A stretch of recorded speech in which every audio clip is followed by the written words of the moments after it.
Baiklah, pembaca tipspajak.com serta pemirsa tips pajak media yang budiman, pada video kali ini kita akan membahas mengenai tutorial e-form PDF, sebuah fitur terbaru dari DJP Online.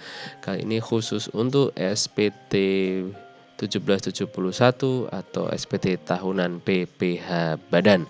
Sebelum masuk, tentunya kami mengajak untuk rekan-rekan semua like serta subscribe channel Tips Pajak Media agar kami dapat berbagi kepada lebih banyak lagi rekan-rekan yang membutuhkan.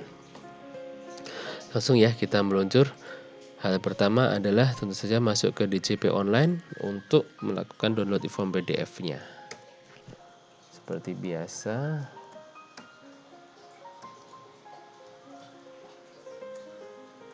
kita masuk di sini NACW.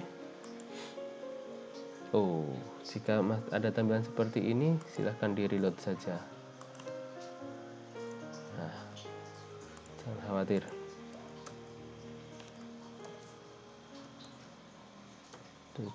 M2N8. Ya, itu tadi ya. Jika tampilannya seperti itu, di-reload saja, tidak masalah. Lalu klik lapor. Kemudian ini kita unduh formulir e-form PDF.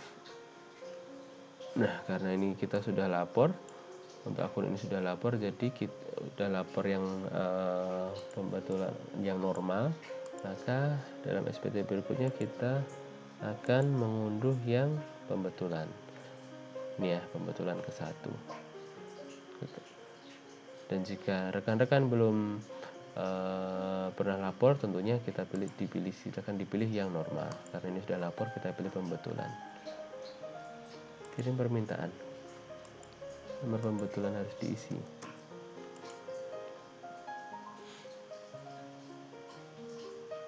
Gagal unduh PDF.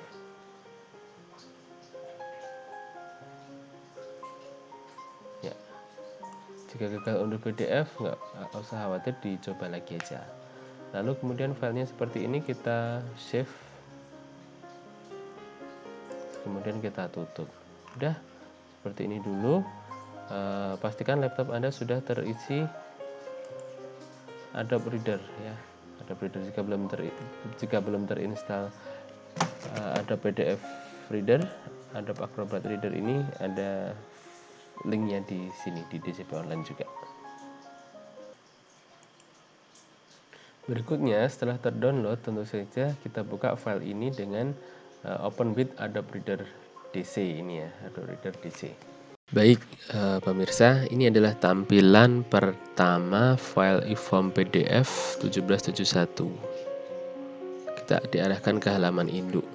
Nah, langkah berikutnya apa? Langkah berikutnya adalah seperti sering kami bahas, mengisi SPT tipsnya adalah dari belakang. Jadi kalau dari sini kita langsung menuju ke lampiran 6 ya, lampiran 6.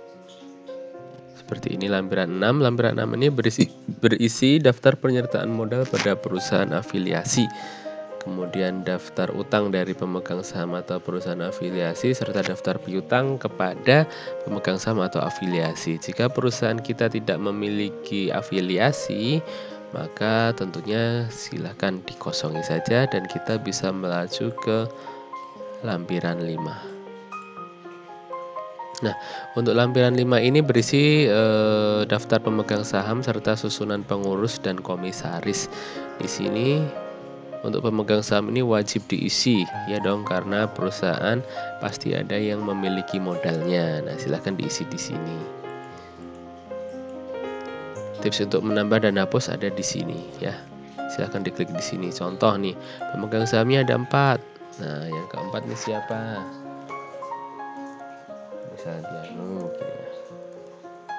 Dan PWP harus diisi yang sebenar-benarnya. Nah, seperti ini berapa persen. Ini ya. Jika kita tidak jadi, maka kita hapus nih, hapus data keempat. Ya, hapus data keempat. Ya. Gitu ya. Oke, lanjut. Kenapa nggak jalan? Oh ya, tipsnya biar nggak merah-merah adalah setelah isi kita klik tab di keyboard. Gitu. Oke. Kemudian ada daftar susunan pengurus dan komisaris, ini wajib diisi juga. tambahin. Jika sudah, kita menuju ke lampiran 4. Lampiran 4 ini berisi PPh final serta penghasilan yang tidak termasuk objek pajak. Apa saja yang sering? Nah, ini jika punya saham di Bursa Efek masuk di sini, jika punya bunga tabungan atau deposito atas nama perusahaan ini taruh di sini. Lalu jika kita punya penghasilan dari jual beli tanah dimasukkan di sini, kemudian dari sewa tanah dan atau bangunan dimasukkan di sini. Ini untuk pelaksana konstruksi, lalu pelayaran penerbangan, pelayaran dalam negeri. Nah, ini yang paling sering adalah nomor 14, silahkan dimasukkan di sini. Ini untuk perusahaan kita yang termasuk kategori UMKM atau omsetnya di bawah 4,8 miliar dalam setahun. Ini tarifnya 0,5%. Ini yang pajak yang paling populer nih di sini. Silahkan masukkan di sini nanti. Oke, kita ambil contoh, misal bulanannya omsetnya 100 juta nih. Misal omset 100 juta dalam sebulan, berarti 1.200.000 ya dalam setahun. Ada pajak terutangnya 6 juta rupiah. 0,5%, ini udah murah banget ini. Alhamdulillah pemerintah kita memberikan itu tarif yang murah, 0,5% dari omset, murah dan simple.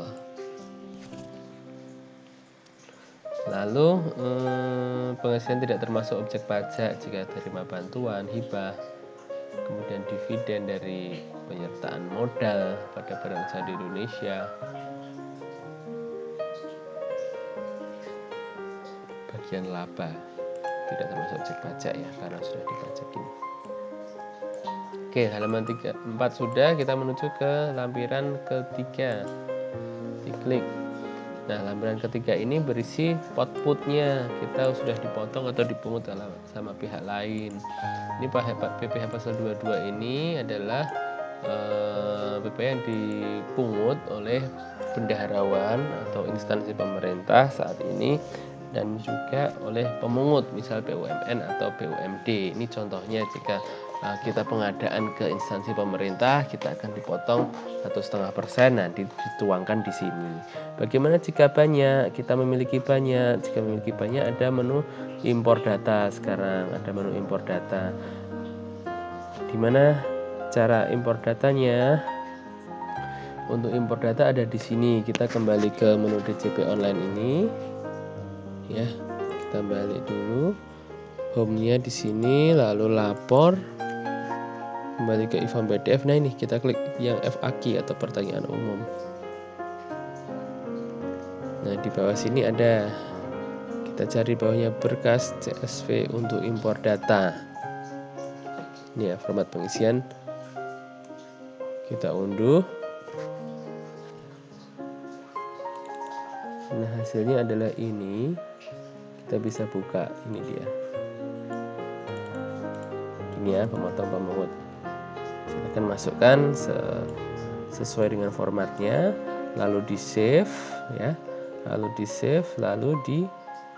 nanti di-upload. Jika sudah di save, nanti bisa di-upload di sini ini. Atau kalau sedikit, silahkan ditambah aja di sini. Contoh kantor apa contohnya? Kepresidenan. Nah, NBP-nya berapa?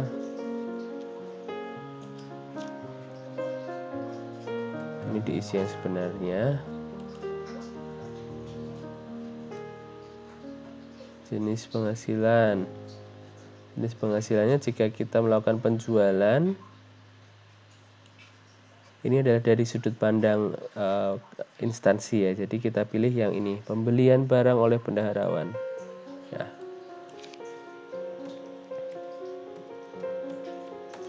Misal ini PPh outputnya adalah 1,5. PPh yang sudah dipotong adalah 1,5.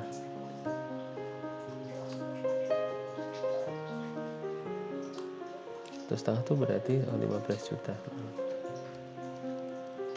Nah, ini buktinya ditulis, ini tanggal buktinya ditulis, alamat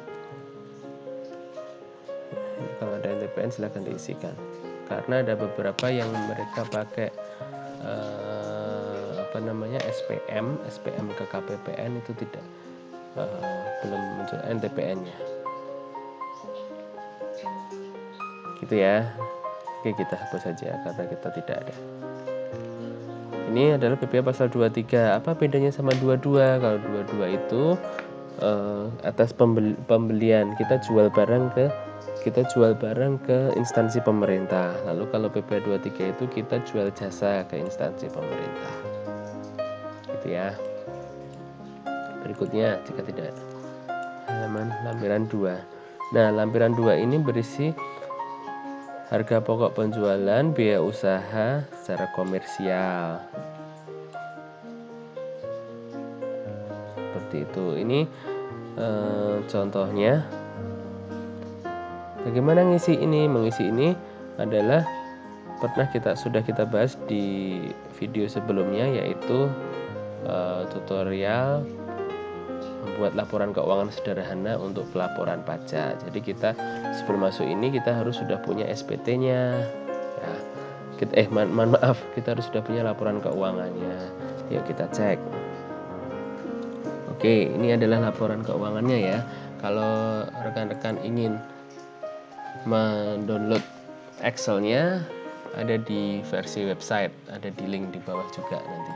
Di tipspajak.com itu sudah lengkap, udah kita buatkan formatnya juga, format laporan keuangan sederhana tentunya. Jadi laporan keuangan ini ada 3 halaman. Daftar peredaran usaha ini untuk minimal ya, karena laporan keuangan yang lengkap ada 5. Ada laporan laba rugi, neraca, perubahan ekuitas, kemudian laporan arus kas, serta catatan atas laporan keuangan. Nah, ini untuk syarat minimal untuk bisa lapor ke pajak dengan neraca dan laba rugi sudah cukup. Oh ya, kita masukkan ini. Kita tuangkan dulu ini tadi ke SPT. Ini peredaran usaha tadi ada 400 juta.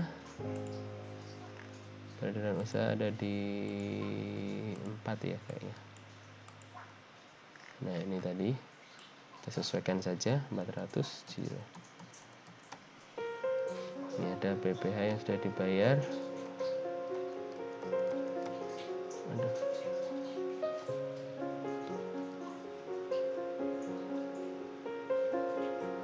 Juta ya, udah cocok. Lalu ini laporan keuangannya. Nah, ini laporan laba rugi. Laporan laba ruginya kita memasukkan laporan laba rugi ini di di sini. Kita laporan lampiran 2.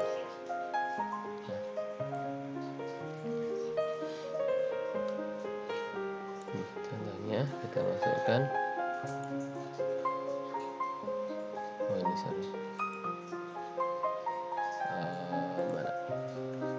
harga pokok ini ya, pembelian ada 300 juta, masukkan di sini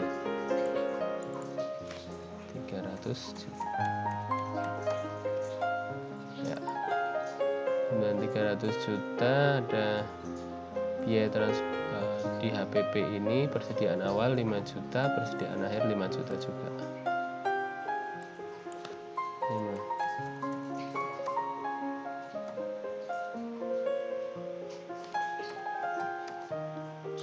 Persediaan akhir 5 juta. Lalu ini transportasi 10 juta.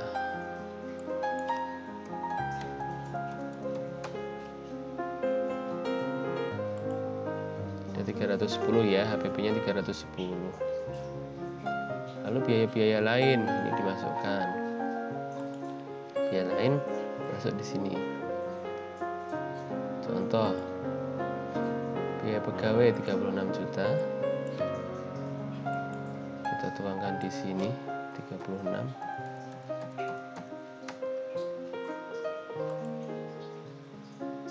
Lalu sewa 10 juta.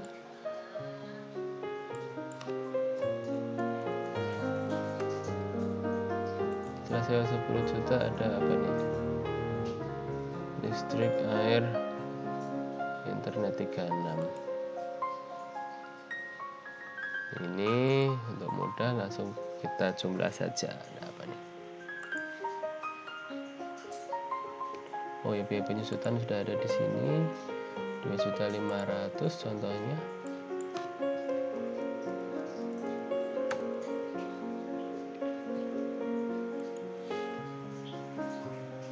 Kemudian biaya lainnya adalah ini 7284 dijumlah. Ini sama ini sama ini.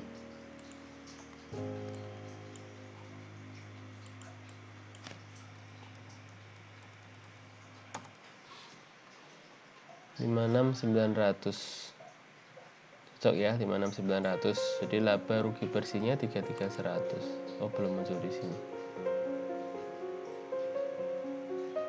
Oke, udah masuk di sini. Sekali lagi, ini adalah menuangkan HPP serta biaya-biaya. Kita biaya-biaya semua kan adalah ini. HPP-nya 310 juta, lalu biaya-biayanya 56.900. HPP 310 juta, biaya-biaya lainnya 56.900. Sehingga total biaya 366.900.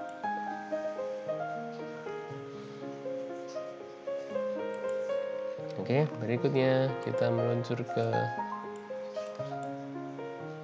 penghasilan ini, peredaran usaha.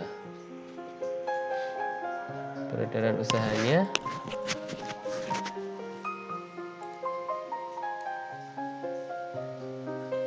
nah ini penjualan 400 juta. Masukkan di sini penjualan 400 juta. Oke, jadi akan langsung ketemu. 33.100 ya. Nah, jadi labanya adalah 33.100. Cocok di sini. Lalu penghasilan yang dikenakan PPh yang bersifat final. Jadi ini karena UMKM, kita tuangkan di sini. Semua penghasilannya telah dikenakan PPh final. Seperti itu ya. Jika ini tidak diisi, dampaknya adalah ke depan nanti. Jika ini tidak diisi, maka dampaknya adalah di sini kita ada kurang bayarnya. Di induk ada kurang bayarnya. Nah, ini dia penghasilan sekian, berarti ada pajak terutangnya sekian, kita 3.600.000. Nah, ini kan pajaknya kita sudah dipotong. Maaf, sudah kita bayar bulanan ya 0,5%. Jadi masuk ke PPh finalnya. Nah, kalau merah-merah ini artinya harus diisi dulu. Ini sembarang aja diisi dulu agar kita bisa lanjut ke berikutnya. Itu ya. Jadi sekali lagi, ini jumlah penghasilan ini kalau ini sudah semuanya dikenakan final, masukkan di sini deh. Nah, udah. Setelah lampiran 1, kemudian lanjut ke induk dulu ya, baru induk lanjutan. Karena semuanya dikenakan final, jadi sudah nihil semua nih kita di sini. Lalu induk lanjutan. Nah, di sini.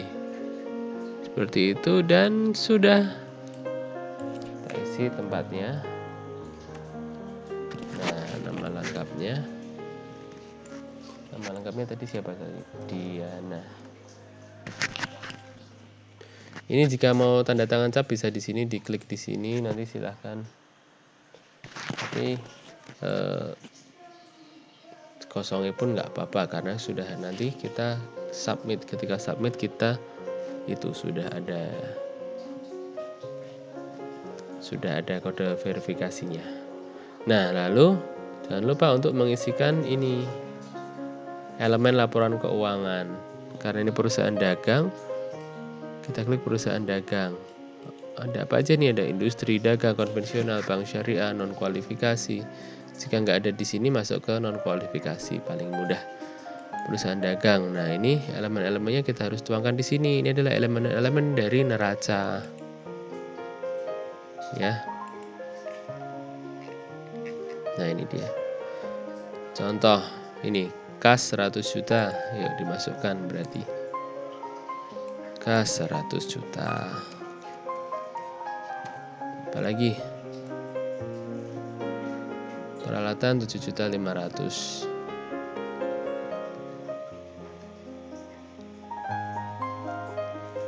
Peralatan masukkan saja di sini.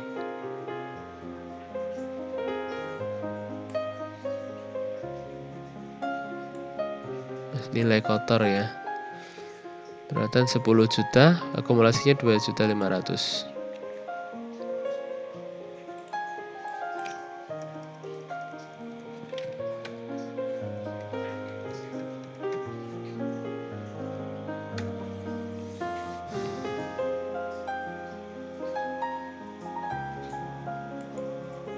Ini harusnya berkurang 107.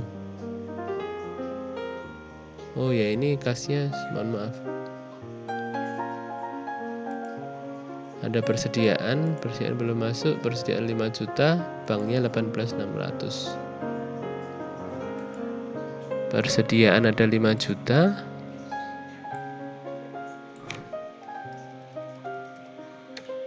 Banknya kas dan secara kas masuk bank, berarti ini tambah ini 118.600.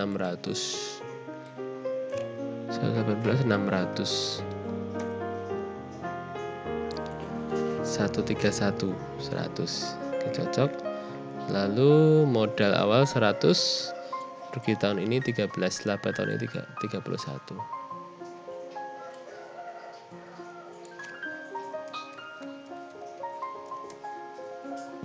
Satu 100. Seperti itu. Ini hutang-hutang, jika ada hutang masukkan di sini semuanya ya. Ini elemen laba rugi. Nah, pembeliannya berapa tadi?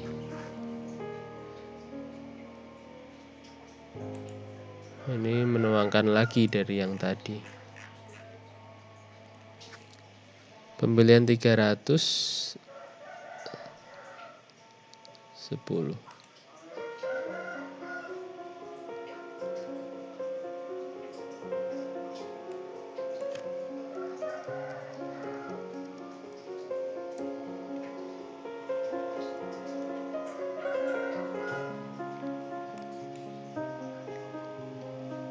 Oh, ini karena di sana tidak ada transportasi, jadi kita udah includekan transportasi ini. 55 310.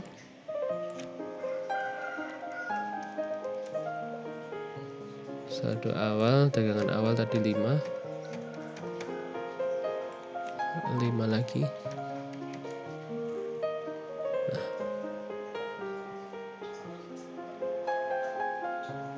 oke, lalu beban penjualan dan umum administrasi. Biaya lain masukkan ini 56.900.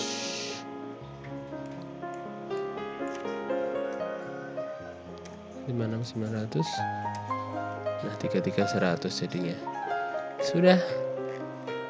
Jika sudah, back belakang, lalu kita bisa klik kirim. Nah, ini adalah kita perlu unggah laporan keuangannya.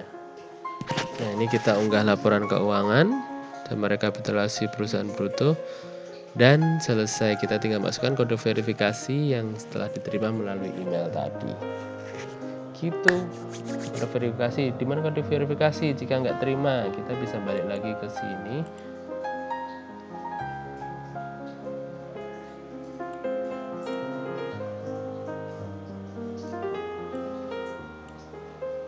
Balik di sini, kode verifikasi telah masuk ke email kita.